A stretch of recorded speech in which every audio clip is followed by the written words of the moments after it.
Welcome back to Smart Money on CNBC-TV18. The big focus area for the government is energy transition, and we are here talking to a bunch of people from SBI Mutual Fund about how you can sort of benefit from this energy transition. Raj Gandhi, who is the fund manager at SBI Mutual Fund, and Ruchit Mehta, the head of research at SBI Mutual Fund, are with us.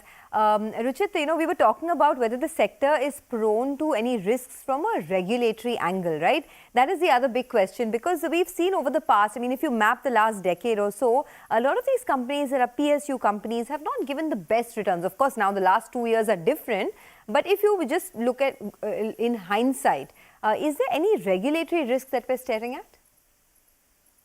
Sure. I think energy sector per se, because it involves a lot of aspects such as energy security, something at a national level rather than merely at a consumer level, will always be prone to some or the other regulatory hangover, right?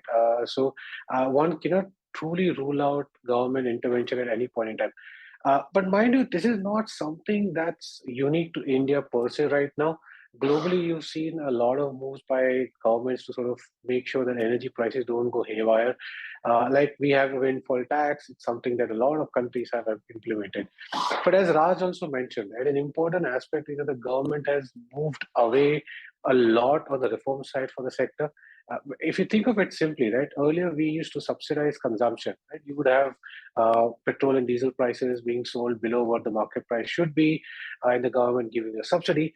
Whereas now the government is actually thinking of, rather than giving consumption-led subsidies, to more investment-driven subsidies, right? So you're talking of the PLI for the solar panel work. The finance minister spoke about allocating 10,000 crores for the hydrogen sector. So there's a change in the way the government seems to be approaching this sector. So I think it is moving in the right direction. There will always be that small chance that somehow if energy prices go haywire, or if there are national security concerns, then some bit of heavy hand for the government could come through. But we would anticipate it to be more temporary, like we saw in the aftermath of the Ukraine-Russia war, rather than it being a sort of a permanent policy change that's there. Okay. You want to comment on this? Yeah. Yeah, so this is quite interesting. So here, we've seen power and oil and gas being, hit a lot of times with policy risk. However, to due credit to the government side, it's always been a forced error kind of a situation wherein all of a sudden you have oil price doubling due to war somewhere, gas prices spiraling. So what we've done here is, as and when you move to more renewables, which is captive and domestic driven, so the external turbulence which we see in a forced error kind of situation will automatically structurally come off for the sector.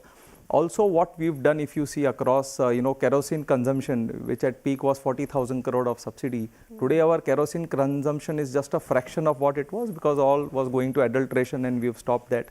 On LPG connection side, what we've done is through digitalization, we've ensured lesser leakages. Earlier, on your name, maybe you were using 4 cylinders and the agency was taking off 12 and selling to the hotel and commercial space.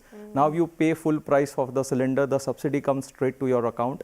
So we've cut down with digitalization, we can see a Zomato app being there, but a lot of these sectors which are benefiting, but they don't come as apparent. But what we've done is that, through reforms, we've cut down the systemic risk here. Today, the petrol that goes in your tank has 15% ethanol, which comes from local sugarcane. So it kind of, to that extent, you are lesser impacted. On the railways, we were importing oil, refining that to diesel and using, whereas power is produced captively. So we've, from 2014 to now, we've doubled the electrification on the railway side. So I think what we've done is that, along with top-down measure to kind of take frequent price hikes and, control subsidies, we've done a lot of bottom-up work as well.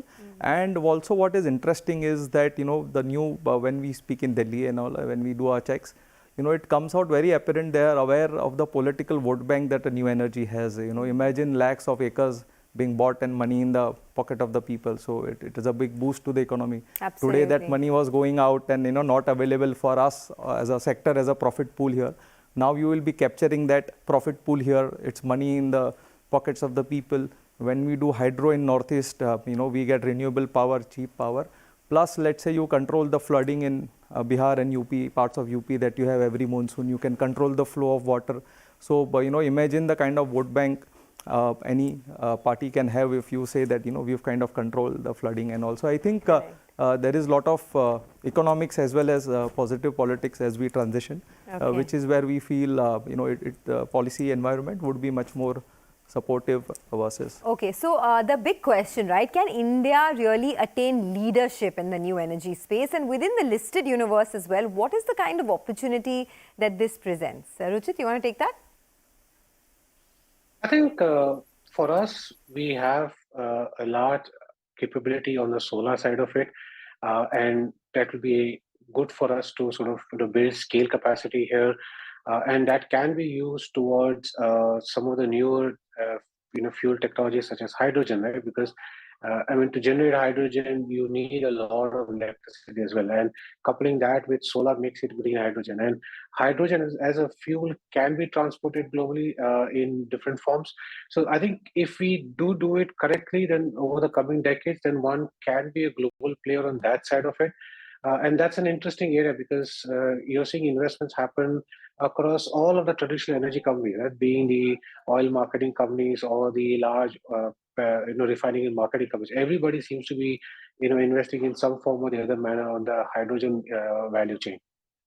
Okay, before we wrap, we're running out of time. I want to talk about a couple of more themes, but before that, you folks have an energy fund as well that's coming out, right? Sure.